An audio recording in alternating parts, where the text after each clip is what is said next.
আদিবাসী মা বোনেরা যারা আদিবাসী নৃত্য করছেন উপস্থিত আছেন, বাংলার কৃষ্টি সংস্কৃতি নিয়ে যারা নৃত্য পরিবেশন করছেন, এছাড়াও ছৌ নৃত্যও আমি দেখেছি।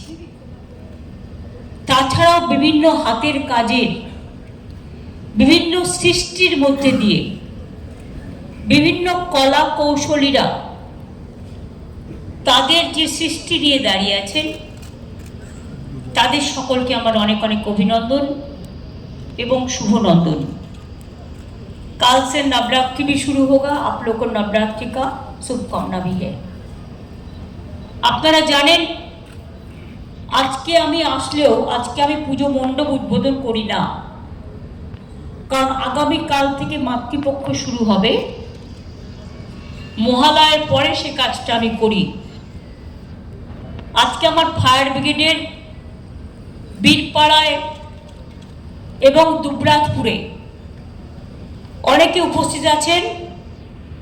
তাদের মধ্যে চাদু আছেন, রানা আছে, কাজল আছে, ডিএম আছেন, এসপি আছে। 9টা 13-তে শুরু হবে রাত্রিরে, আর রাত্রি 3টে 17 শেষ হবে। তার একটা প্রভাব পড়ে। যদিও আমাদের এখানে দিন নয়, আমাদের এখানে রাত, কিন্তু অনেক জায়গায় দিন হয় এই সময়, আপনারা জানেন। সুতরাং এটা সারা পৃথিবী জুড়ে হয় বলে রাতেই সূর্যগ্রহণের প্রভাবটা এদিকেও পড়বে। আজ থেকেই তার মেঘলা মেঘলা আবহাওয়া তার জন্য শুরু হয়ে গেছে। আর দেবীর এবার দোলায় বহু। আর বেশি ইতিবৃত্তান্ত আমি বলতে চাই না, আমি বিজ্ঞ নই, আমি অজ্ঞ। এর মধ্যেই মনে রাখতে হবে, আমরা 1 বছর অপেক্ষা করে থাকি মা কখন আসবেন। আর মা সমানের সাথে আগে গণপতি আসে। গণপতির পুজো দিয়ে কিন্তু শুরু হয় অন্যান্য পুজোগুলো। গণপতি বাপ্পা মৌরিয়া হয়ে গেছে। আবার মা দুর্গা যখন আসে, সাথে কার্তিক, গণেশ, লক্ষ্মী, সরস্বতী আসে, নবরাত্রি আসে, কালী পুজো আসে, তারপর দিওয়ালি আসে, ছট পুজো আসে, জগদ্ধাত্রী পুজো আছে, মাইনরিটিতে প্রোগ্রামগুলো হয়ে গেছে। খ্রিস্টানদের প্রোগ্রাম আবার ফেস্টিভ্যাল হবে ডিসেম্বর মাসে। আমরা যতই আধুনিক হই, মনে রাখবেন পুজোর দিনক্ষণ কিন্তু আমরা তৈরি করি না। পাঁজিকেতে যারা তৈরি করেন তারা কিন্তু এই চন্দ্র, সূর্য, গ্রহ, তারা এসব মেনেই করেন। ঈদের সময় দেখবেন সরু একটা চাঁদ উঠে, জাস্ট একটা সুতোর মতো, ওই চাঁদ দেখে ঈদের দিন ঘোষণা হয়। আমাদের এখানেও দেখবেন মহালয়া, অমাবস্যা কেটে যায় পিতৃপক্ষ, চলে আসে দেবী পক্ষ। কালী পুজো হয় আবার অমাবস্যায়, লক্ষ্মী পুজো হয় আবার পূর্ণিমায়। সবকিছুর মধ্যেই প্রকৃতি জড়িয়ে থাকে, আকাশ জড়িয়ে থাকে। আকাশ বাতাস কম্পিটিশন করে। এবং আমরাও পুজোতে প্রায় 48 থেকে 50 হাজার ক্লাবকে অনুদান দিয়েছি। এটা আমি অনুদান মনে করি না, এটা উৎসাহ দান। অনেকে বলেন এতে আর কি হবে, আমরা তোমার তো কিছু হবে না, তোমার তো 50 লাখ বাজেট।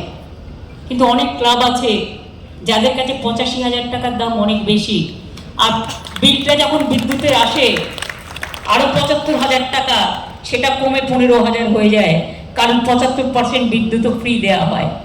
ফায়ার ব্রিগেডও টাকা নেয় না, অ্যাডভার্টাইজমেন্টেও টাকা লাগে না, টিএমসিকেও টাকা নিতে হয় না, কর্পোরেশনকেও টাকা নিতে হয় না। সুতরাং এগুলো অনেকটা সেভ করে বলে বাংলার পুজো আজকে সমাদৃত, আজকে উৎকর্ষিত। আজকে সারা পৃথিবীর বহু মানুষ বাংলার পুজো দেখতে আসে। তাদের বরণ করে নেবেন। যেমন আমরা বলি রবীন্দ্রনাথ ঠাকুরের ভাষায়, সবারই করি আহ্বান, এসো উৎসুক চিত্ত, এসো আনন্দিত প্রাণ, সুন্দরেরই পাদপীঠ তলে, যেখানে কল্যাণ দীপ জ্বালে, সেটা হোক স্থান।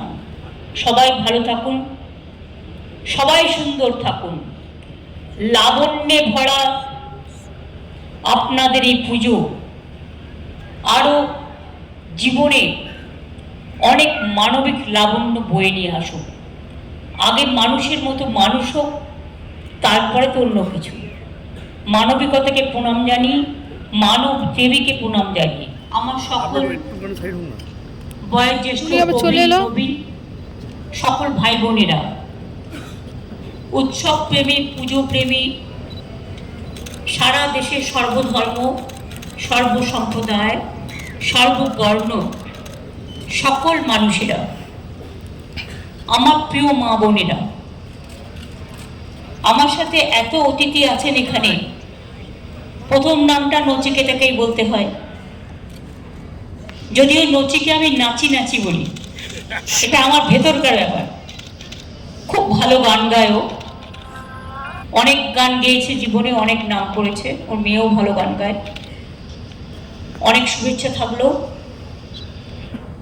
আমারও এবার একটা পুজো সংখ্যার ক্যাসেটে গান গিয়েছে, শুনবেন নিশ্চয়ই।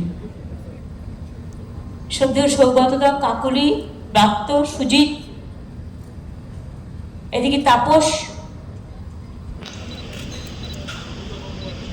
সুব্রত গঙ্গোপাধ্যায়, নির্মলদা, শক্তি, কৃষ্ণা, শোভনদা, Narayan, Partha, Sharad, Mukesh,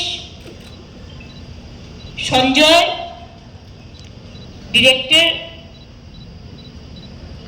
the fire brigade, প্রশাসন, ক্লাব, সংবাদ মাধ্যম,